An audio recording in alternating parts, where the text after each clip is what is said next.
Alright guys, Fula coming to you with another video. Shout outs to the whole LDBC.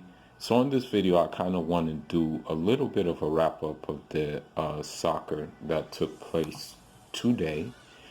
I'm not going to cover all the games, but I'm going to just cover the games that kind of stood out basically to me. First and foremost, let's just go to the women's side of things. With the women, what I have to say is that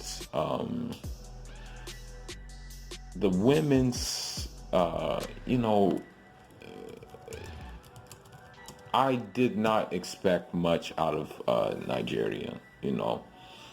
I really did not expect, because the reason why I didn't expect anything out of Nigeria is the simple fact that, they're still stuck with the long ball thing, and it kind of looked like they wanted to play correctly and play a little bit more with the ball on the ground today.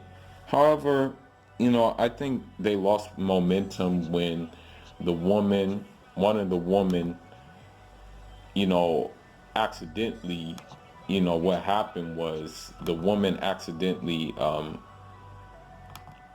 kicked the German woman in the shins, and it was inside the penalty area. But mind you, the ball, she was in possession of the ball at the time. It's just that the German woman got in the way, and because she got in the way, she got kicked. You know, um, what happened was that, you know, um,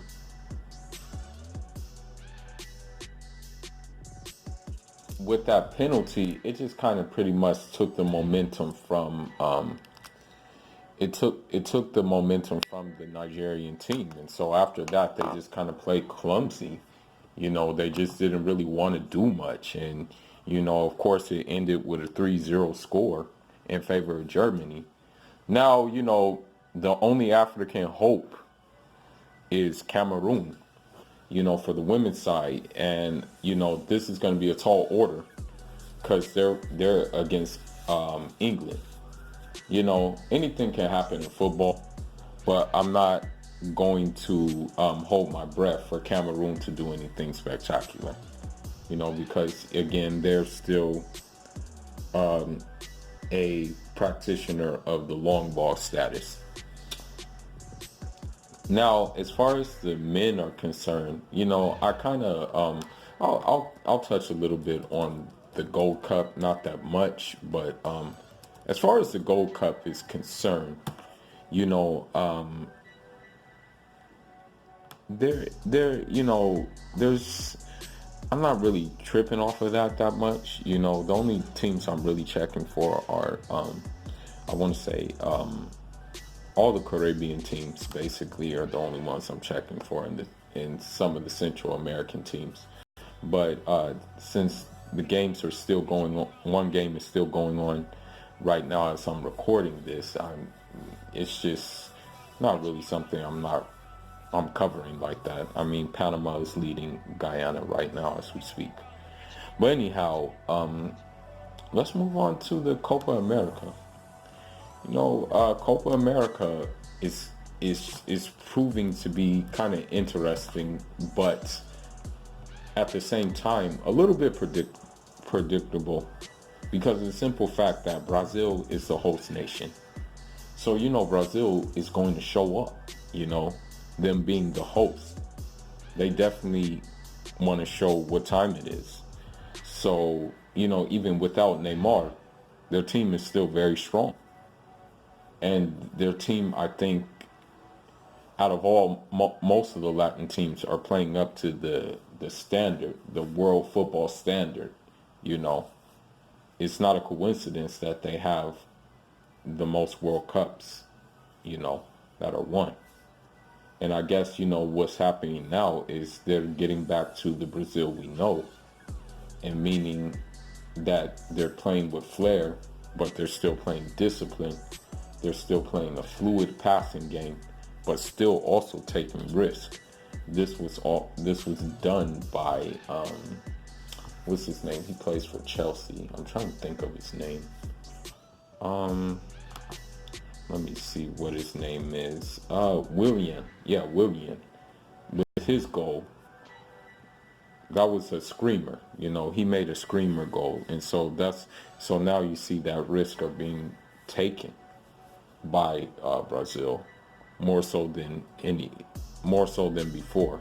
So I can say that I can appreciate that kind of flair, you know, that they have, you know, going on, you know, because I'm not gonna lie, for a while Brazil were kind of playing like a little too tactical, and so it's good to see that they're kind of, you know, letting their hair down, doing something else. So yeah, they just pretty much dominated Peru and beat them 5-0. They just pretty much smoked them. And it's a good display, you know. Now let's get to Venezuela. You know, I really think, in my heart of hearts, as quiet as it's kept, I think Venezuela is a sleeper in this tournament. I actually think that Venezuela have a chance to win the whole thing, because the way they're playing is just, they're playing in a way that, you know, they're just playing. You know, there's not, how should I say, there's not any like added pressure on them. Everything is composed, everything is relaxed in the way they're playing. And so I think, you know, with this being said, you know, they have a good chance at actually winning it, or at least getting to the final, because of the simple fact that they're playing like they don't care, but at the same time they're playing in such a way where every area is being covered, you know, and they're playing collectively as a team. You know, with Brazil, although they are playing good, you know, there's more individuality with them. But, you know, with Venezuela, you see them playing as a collective, and it's paying off dividends, because, you know, I actually think that, you know, they may be able to do something. I mean, they held Brazil to 0-0, you know, so let's just see what happens. Shout outs to Venezuela, man. They're doing their thing. Now, let's move on to some African Cup of Nations. Now, with the African Cup of Nations, there's a couple of things that can be taken from it. The first thing that can be taken from it is that, as I said in my previous videos, and I've been saying this for a long time, but people don't seem to understand that this needs to happen. But I've been saying that, you know, Africans who are heavy vested in football, and I'm talking about the higher up Africans, they need to stop hiring European coaches, and they need to train their own coaches who have a sense of nationalistic pride and have a sense of service to their selected territories. You know, it's unfortunate that us Africans, you know, let's just be real. Africa, the continent of Africa, is basically, as we know it today, a result of a big piece of land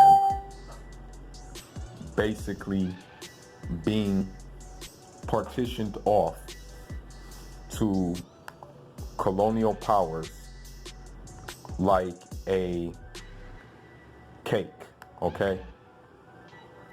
And everybody knows this, that, you know, the territories that we know today were, the names of the territories that we know today were given to us. Nigeria just means Niger area because the Niger River flowed through there.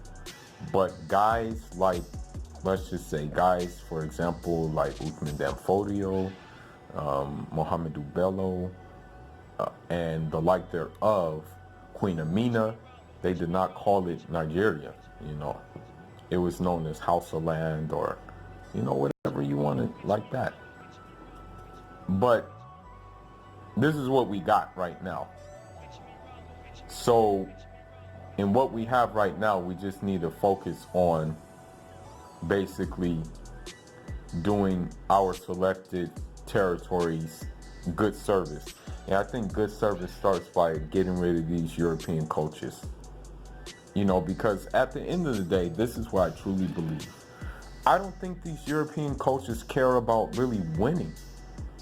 I think they just really are comfortable getting a paycheck. So I'm saying that, okay, if they're just comfortable getting a paycheck, then why would you even want to hire them? Why not bring a African Cup of Nations to your respective country, But let's just go on to point number 2. Yeah, I've said this before, but I guess people don't want to listen. But I've said that long ball does not get the job done. Okay? I'm just being honest with you. Too many of these teams love long ball. And I'm sorry to say it, but we saw it in the Guinea-Madagascar game. Okay? Thing is that Guinea really was lucky to have gotten a draw in a penalty. But throughout that whole game, it was long ball, long ball, long ball, long ball. And then Madagascar, of course, they're going to do the same thing too. They're like, okay, fine, you guys want to do that? We're going to do it too. And if your defensive duties are not really checked, of course you're going to get exposed. And that's what happened. Guinea's defense was not really up to the task to keep this from happening. Tell you one thing, Madagascar's defense was up to the task, though, to keep the long ball from going in. As a matter of fact, the reason why Guinea scored their second goal is because it was a penalty, but the fact of the matter is there was a Madagascar player there to mark their man for that long ball stuff, man. But unfortunately, it wasn't the case with Guinea, in Madagascar's 2 goals. So hopefully, Guinea will make the adjustments, But I'm gonna be honest with you, man. When I look at the coaches of both teams, even when they scored, they looked indifferent to it. They look very indifferent to them scoring. So I'm like, okay, well, if you don't care about them scoring, then, what are you doing here?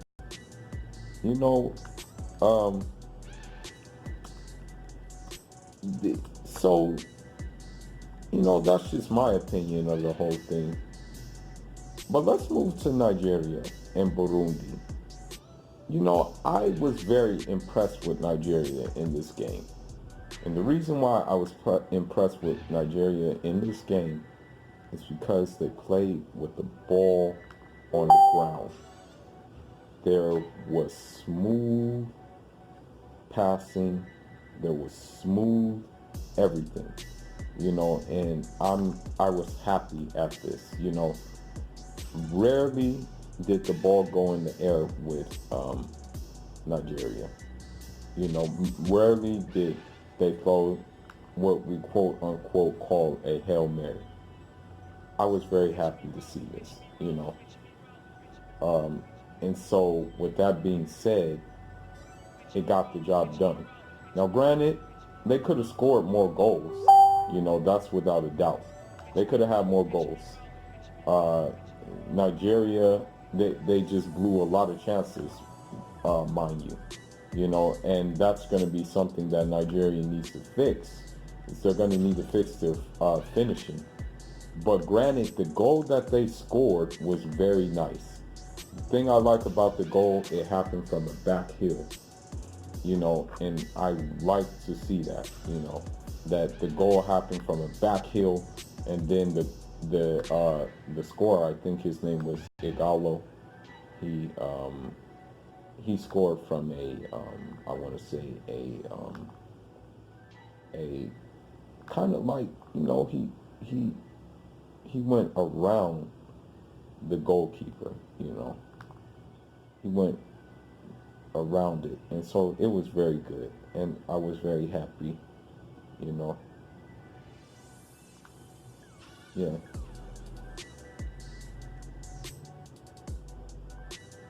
And hopefully Nigeria will ride off of this momentum, and with this momentum, I don't know, man. I honestly think if you were to ask me, who I think can win the whole thing, I'm gonna just say three teams. I'm gonna say Nigeria has a good potential of winning, and I also will say that Senegal has a great potential of winning, and I also am going to say that Cameroon has a very good chance of winning these games. You know, and so it just remains to be seen what's going to happen, and I'm looking forward to it. And let's just hope that we get a good tournament. But that's all I got for now in the football news. You guys leave your thoughts, leave your comments. Fula signing out. Njara.